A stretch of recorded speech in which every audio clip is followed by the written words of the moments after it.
In Macbeth, Act 5, Scene 5, Macbeth is inside his castle at Dunsinane, preparing for the final battle. He is still clinging to the witch's prophecies, which told him he would be safe until Birnam Wood moves toward Dunsinane and that he need not fear anyone born of a woman. This belief fills him with a false sense of security and pride, even though his enemies are gathering against him. He believes that he will come out of the fight unscathed, laughing off any threats, as he thinks he is invincible due to the supernatural assurances he received. However, Macbeth's confidence begins to waver when he hears a sudden, unsettling noise from within the castle. It is the sound of women crying, which startles him. He sends Satan, his loyal servant, to investigate, and Satan soon returns with tragic news: Lady Macbeth has died. The cause of her death is left unclear, but it is implied that she may have taken her own life due to overwhelming guilt and mental anguish. Macbeth is deeply shaken by this news, but he does not show his emotions openly. Instead, he reflects on the meaninglessness of life with a profound sense of despair. In one of the most famous speeches in the play, Macbeth compares life to a tale told by an idiot, full of sound and fury, signifying nothing. He expresses that life is brief and ultimately pointless, comparing it to a walking shadow that comes and goes, making no lasting impact. This speech reveals Macbeth's deep internal turmoil, his loss of purpose, and his disillusionment.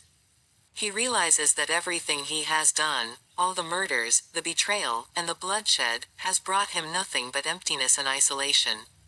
As Macbeth tries to process this grim reflection on life, a messenger enters with even more disturbing news. The messenger tells him that, against all odds, it seems that Birnam Wood is moving toward Dunsinane.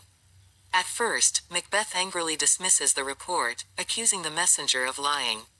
But as the messenger insists that he saw trees moving, Macbeth realizes that the prophecy is coming true in an unexpected way. Malcolm and his army have cut branches from the trees in Birnam Wood and are using them as camouflage as they advance on Macbeth's castle. This revelation finally shatters Macbeth's confidence. He sees now that the witch's prophecy, which he had thought guaranteed his safety, is turning against him. Fear begins to creep in, but Macbeth resolves to face his fate head-on. He decides that he will go down fighting, refusing to surrender or give up his throne. Despite his dread and the collapse of his once iron belief in his own invincibility, he arms himself for the final confrontation, determined to hold on to whatever dignity he has left. This scene marks a turning point in Macbeth's character. He shifts from arrogant overconfidence to a grim acceptance of his fate. The loss of Lady Macbeth, combined with the apparent fulfillment of the prophecy, leaves him stripped of hope.